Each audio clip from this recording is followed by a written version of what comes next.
يا رسول الله হানাফি মাযহাবের ফিকার মূল কিতাব হলো কুদুরি। আলেম ওলামা থাকলে আপনারা ওপেন কথাগুলি রেকর্ড করুন এবং খেয়াল করুন। হানাফি মাযহাবের ফিকার মূল কিতাব হলো কুদুরি, আর এই কুদুরির শরহ হলো, ব্যাখ্যা হলো হিদায়া, আর এই হেদায়া হলো হানাফি মাযহাবের অরিজিনাল রেফারেন্স বুক। এজন্য হেদায়ার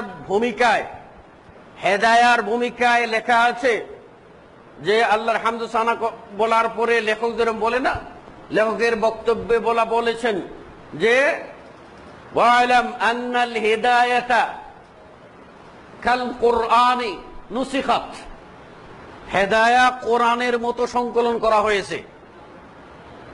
চিন্তা করেন, এই হেদায়াটা যিনি ব্যাখ্যা করেছেন, যিনি লিখেছেন, তিনি হলেন আল্লামা ফারগেনানি।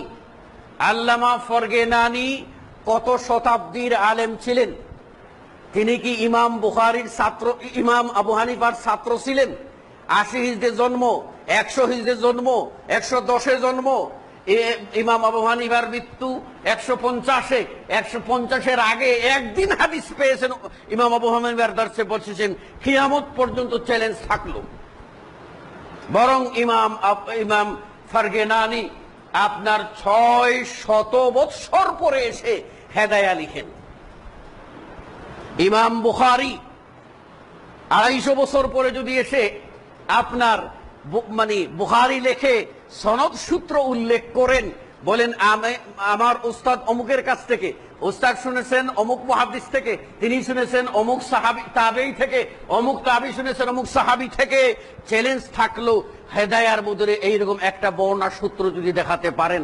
হেদায়ার প্রত্যেকটা লাইনে আছে কাল আবু হানিফা রাহিমাহুল্লাহ।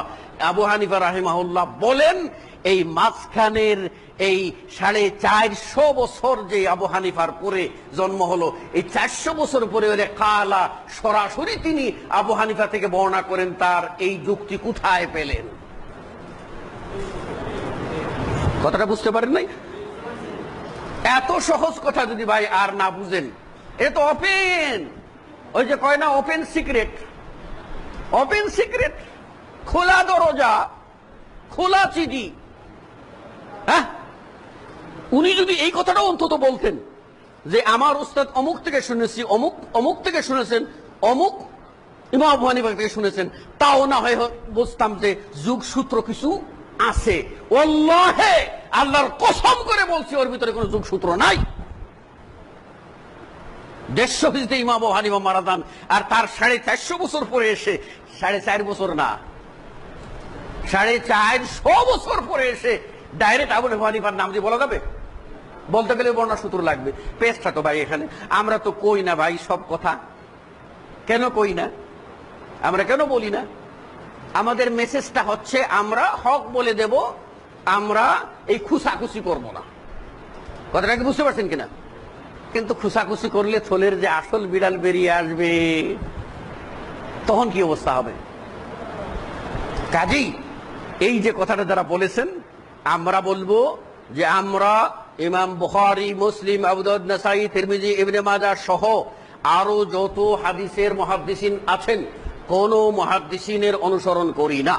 আমরা মুহাদ্দিসরা যে হাদিস সংকলন করেছেন, এই হাদিসগুলিও যাচাই বাছাই করে দেখে যেটা রাসূলের কথা বলে বর্ণনা সূত্রের বিচার করে দেখেন।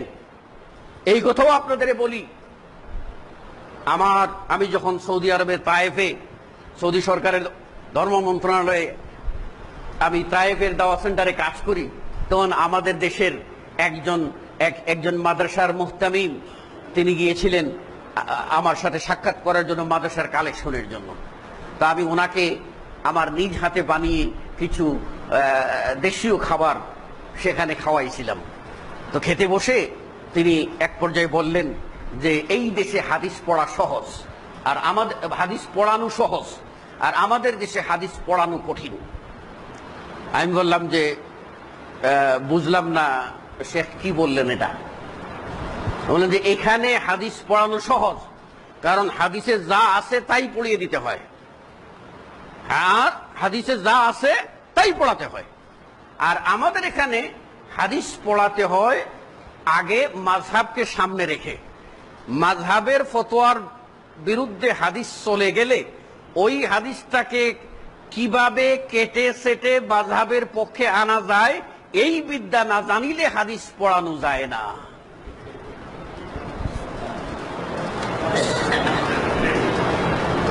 আরো কিছু কমু নাকি? আর দরকার নেই, থেমে যাই, তাই না? আমরা এই পর্যন্ত থেমে যাই। জি, আশা করি উত্তরটা ক্লিয়ার হয়েছে, তাই না?